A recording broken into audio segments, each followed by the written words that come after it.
Now, having somewhat successfully established my press credentials, and because you and I have at least one thing in common, which is that all of us deal with language all the time, I thought it might be nice today for me to come to you with some of my language complaints.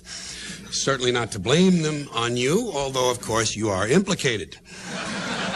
And not that you can help it. I mean, the problem is really with the people you cover. The politicians, the celebrities, and the lawyers. And although their level of insincerity is astonishing, it's still kind of fun to hear them talk. In particular, it's fun to listen to Washington talk. Whenever the issue of term limits comes up, I always tell people the only term limits I'm interested in would be to limit some of the terms used by politicians. They speak, of course, with great caution because they must take care not to actually say anything. Proof of this, according to their own words, is that they don't actually say things, they indicate them. As I indicated yesterday, and as the president indicated to me, but sometimes they don't indicate, they suggest. Let me suggest that as I indicated yesterday, I haven't determined that yet. See, they don't decide, they determine. If it's a really serious matter, they make a judgment. I haven't made a judgment on that yet. When the hearings are concluded, I will make a judgment, or I might make an assessment. I'm not sure. I haven't determined that yet. But when I do, I will advise you. They don't tell, they advise. I advised him that I had made a judgment. Thus far, he hasn't responded. They don't answer, they respond. He hasn't responded to my initiative. An initiative is an idea that isn't going anywhere. When he responds to my initiative, I will review his response, take a position, and make a recommendation. See, they don't read, they review, they don't have opinions, they take positions, and they don't give advice, they make recommendations. And so, at long last, after each has responded to the other's initiatives, and each has reviewed the other's responses, and everyone has taken a position, made a judgment, and offered a recommendation, now they have to do something. But that would be much too direct. So instead, they address the problem.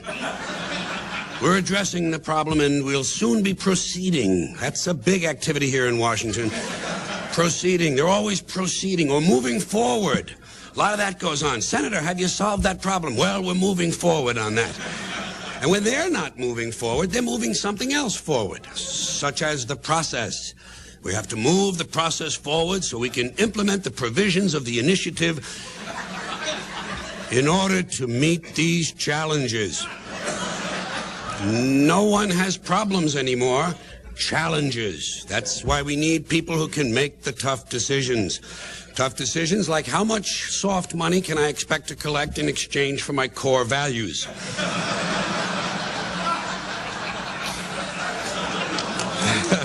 So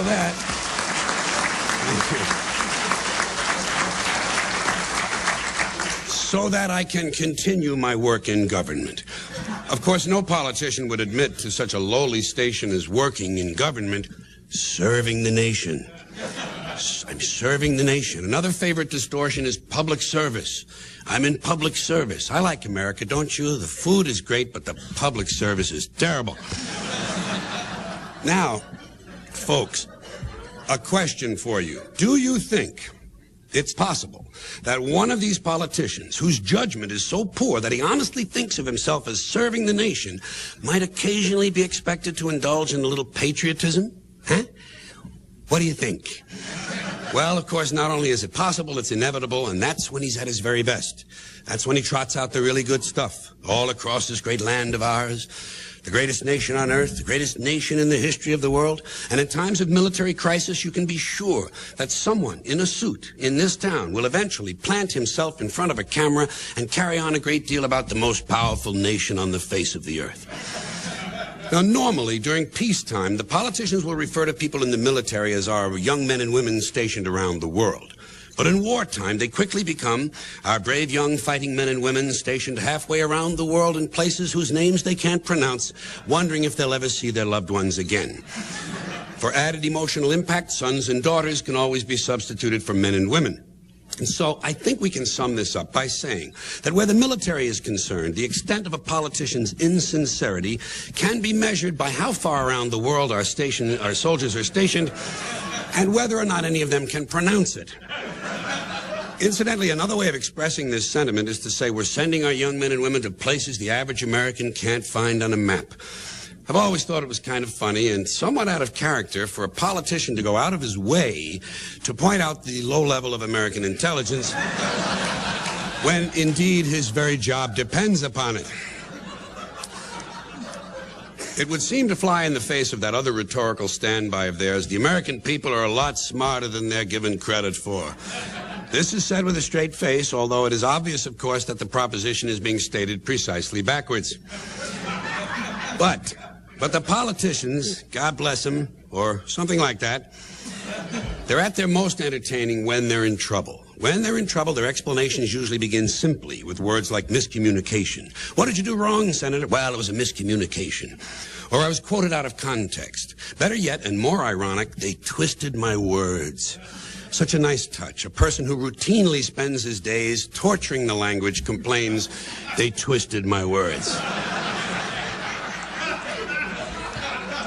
Then, as the controversy continues to heat up, he moves to his next level of complaint. The whole thing has been blown out of proportion.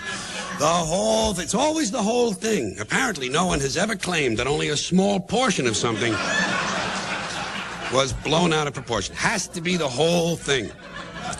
That's because now he's feeling the heat. And so, as time passes and more evidence comes in, he suddenly changes directions and tells us, we're trying to get to the bottom of this. Now he's on the side of law and order. It's jiu-jitsu, really. We're trying to get to the bottom of this so we can get the facts out to the American people. That's always a nice touch, American people. In fact, at this point, he might even say, I'm willing to trust in the fairness of the American people. Clearly, he's preparing us for something. And so, when finally all the facts come out and our subject seems quite guilty, he employs that sublime use of the passive voice, mistakes were made. Mistakes were made, don't look at me, probably someone in my office. Things are moving faster now. Mistakes were made is rapidly overtaken by there is no evidence. No one has proven anything. Eventually I will be exonerated. I have faith in the American judicial system and that certain sign that things are closing in. Whatever happened to innocent until proven guilty? Whatever happened? Well, Well, he's about to find out. And we know this must be true because the next thing we hear from him is, I just want to put this thing behind me and get on with my life. I just want to put this behind me. That's an expression we hear a lot these days in all walks of life. From people in all walks of life. Usually the person in question has committed some unspeakable act. Yes, it's true, I strangled my wife, shot the triplets, set fire to the house, and sold my young son to an old man on the train. But now I just want to put this thing behind me. Get on with it. That's the problem in this country. Too many people getting on with their lives. I think what we really need more of is ritual suicide. You know? Never mind the press conferences. Get the big knife out of the drawer.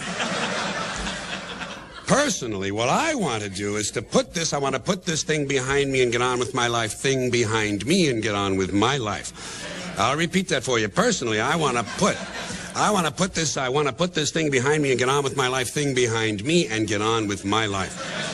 And just to round out this section, let's hope there's a special place in hell reserved for those who have recently decided to take responsibility for their actions.